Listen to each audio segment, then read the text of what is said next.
Well, he finally made it. Here is Destro from HIYA's 1/18 scale G.I. Joe action figure line. Pretty excited to get the more regular looking Destro. You can see the portrait on the left, the figure on the right. G.I. Joe Destro HIYA. We'll flip this around, making lots of clinky, clanky noises. On the back, you get the standard promo images that we've been seeing online. Tons of text, but the real excitement and joy is getting this figure out of the box, or off the card in this case. Let's do that. Here he is off the card with his accessories, and per usual, we're going to look at these accessories first, beginning with his small gold handgun, his black and red blaster. He comes with a black briefcase with the red Cobra symbol on it. When you open this thing up, and it does open, you see another red Cobra symbol, but check this out. He's got some room for guns. There's actually foam in here where you can store away his guns. Check that out. That's cool. That's in contrast to the Prophet Director Destro, the gold briefcase, that had some sort of a computer inlay there. I don't know if you could actually pull this out and put it in here or not. I'd have to look around. It looks really in there, like it might be built in there, but I'm not really sure. Maybe you can pull it out. I'm not interested in ruining either of these things to attempt that, but I might look into it and kind of casually look to see if you can. There is a ridge around the edge, but that's, I found really interesting when when I opened this up. But yeah, you can put both of his guns in there, shut it up, and now he can carry his guns around with him. He also comes with a set of silver trigger hands. And finally, he comes with a battlefield figure stand. There's the peg right there. A couple of I-beams that allow you to plug in and then connect to other battlefield figure stands, so you can create a cool little scene with these HIYA G.I. Joe figures. We're now going to focus in on the man of the hour, and he looks a little bit different than I was expecting. We're going to bring him closer and let you see if you can see what I have noticed. And what I have noticed on, Time's Up, he has a really kind of a gray blue, a dark blue instead of a black for his outfit. You've got some very dark gray, maybe black colors up through here on the shoulders, down here on the boots. But my lights are so reflective and he's so shiny. But like right here, right the main part of his jacket area, we'll flip him around. The main portion of his outfit is a gray blue, a dark blue, like right up here as well. And that's so interesting. I really actually like it. I kind of like this color, and I'd be very interested in Classified coming out with a figure with this kind of coloring. I really do like it. There really isn't much difference between the Prophet Director Destro and this regular version. I did have a question that was asked, and that was, how easy or difficult is it to swap the heads? Well, I'm going to do that real quick. Just swap these heads. You can pop this one off. You can go and pop this one off, and then you can put this one on here if you'd like, and if you have the Prophet Director, that is, and now you can see what the difference is. I think it looks a little bit odd, but if you like it, that's cool. I think it looks a little odd to have the silver mask on a figure with so many gold accents. He's got this gold necklace, he's got gold rockets, tips of his boots are gold, he even has a gold neck up there, and this one over here has a silver neck, so I think it looks just a little bit odd. But if you paint, if you customize, then you could easily change one of those. I think this is actually a pretty cool idea, potentially, for an Iron Grenadier's Destro, which had the gold mask. I'm going to go ahead and flip them, or pop them back to the correct heads, or the correct bodies, and move on. But I thought that was kind of an interesting question. This Destro actually has a necklace that has a red jewel in it, compared to the Prophet Director that was just all gold there. They didn't paint that in at all. Thought that was kind of funny. But he has a gold necklace, or a gold chain, not real chain, it's just a gold plastic chain with that red jewel there. He's got red rockets on his forearm there. He's got a kind of a dark red holster here for his gun, and as I pointed out, there's black boots, and it's kind of so dark that even I'm looking here at it, and it's really difficult to kind of tell depending on the direction, if it's dark like black almost, or that slate gray, that blue gray. It's kind of, even in person, a little bit difficult under my lights. Probably under normal lights you can tell a lot easier. He's got some nice kind of a gunmetal silver hand and arm gauntlet there. I like this figure. I actually really like this one a lot. I think they did really well. If you were to paint this face skin color, I think it would actually be a pretty awesome face. I don't know how close I can get so we can see that detail, but I do think the head is actually a really nice sculpt. One of the problems with silver and reflective paint is that with my lights, I've got 4 different lights in 4 different directions, and then one light that kind of shoots up this way. There's so much reflection on these shinier paints, it's sometimes difficult to actually see some of the paint colors and the deco. But no, I like this guy. I think this guy is actually pretty sweet. This might be, we've got 8 figures now. He might be in my top 3 favorites of the line. I really like this one over most of them already. So we'll back it up here a little bit and we'll look into the articulation.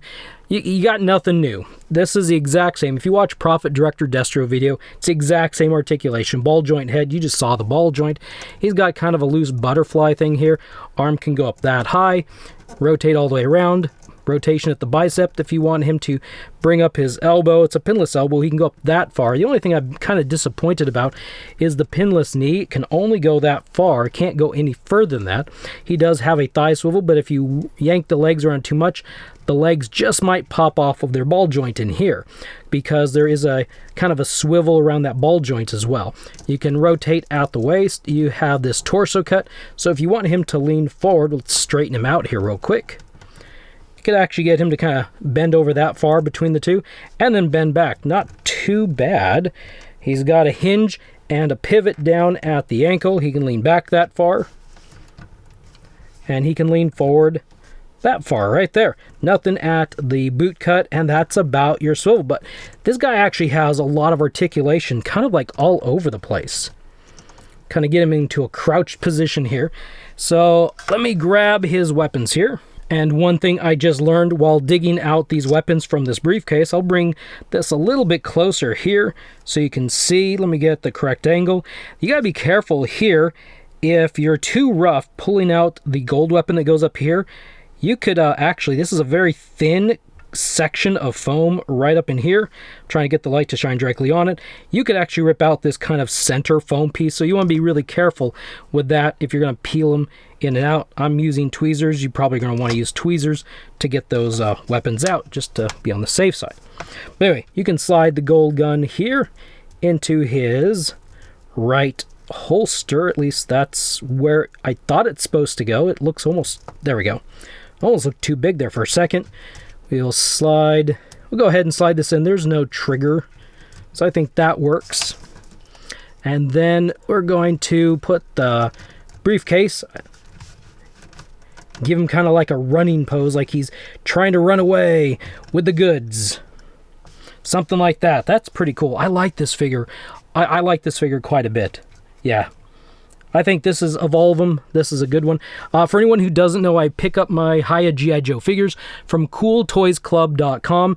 There is a code that I can give you. There's no benefit to me. It's only a benefit to you. I don't get any kind of a kickback, but it gets you 5% off in stock, or not in stock, but regular priced items. It's McDowell. So if you're interested in ordering from cooltoysclub.com, type my code, get a 5% discount. Like I said, doesn't benefit me at all. Just gets you like $1.60 or so off of a G.I. Joe figure. Brings it down to like 24 something, 24.40 I think. So anyway, it's not bad. These are pretty cool figures. If you're hesitating at all, I wouldn't.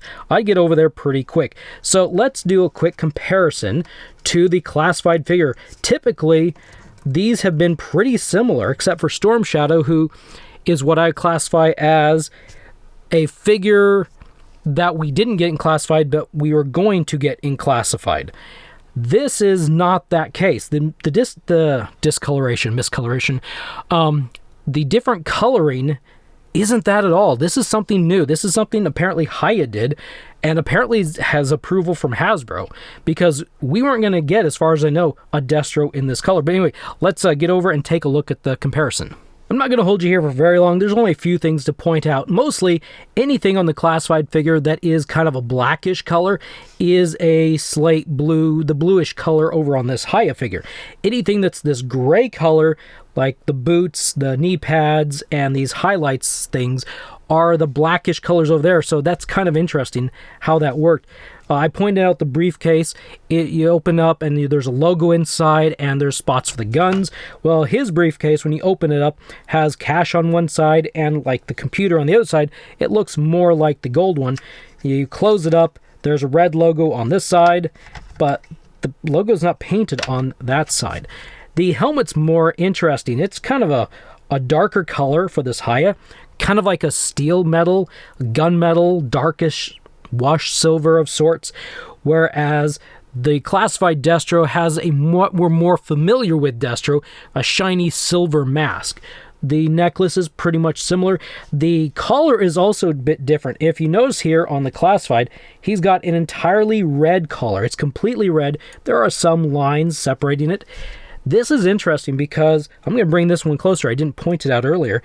The necklace in here, or the collar, not the necklace, but has these red bits all the way around and dark black in between. So it's a very different look in there around that collar, which is so fascinating. I'm so fascinated by this different color scheme. It's so interesting how they or why they did that. The classified version has a pretty bright red holster over here, whereas the HIYA figure has a bit of a darker red color. So those are some very fascinating, very interesting differences I find about these figures, to the point where the mold was about the only inspiration, or the mold is the only thing they took from classified. Pretty much everything else, colors, is almost their own thing. I mean, sure, you could say they both have gold guns and that's the same, but, you know, that's getting kind of weird. But anyway, let's move on to some height comparisons. All right, we're to my favorite portion. That's where I get to bring out all the other HIYA G.I. Joe figures for a height comparison, just to kind of show off all the different figures together as well. There is Profit Director Destro. Just looked at him not too long ago. That was the, what was it, the Wonder Festival 2024 exclusive from Shanghai. I'm trying to get Storm Shadow here to stand up. There's Storm Shadow. And we've got a Cobra Commander with a very shiny head. I've heard some people comment they wish Destro had that kind of shine. But you know, if he had this kind of shine, it'd be more like classified. It wouldn't have this very, very cool looking gunmetal effect, this kind of a darker silver. It's more menacing, I think. We'll bring in Beachhead and stand him over here. Then we got Flint next, and then Snake Eyes. Getting a nice little lineup of HIYA figures here. And then last, we've got Firefly. I brought him in last because he seems to be the standing troublemaker. He likes to fall over quite a bit.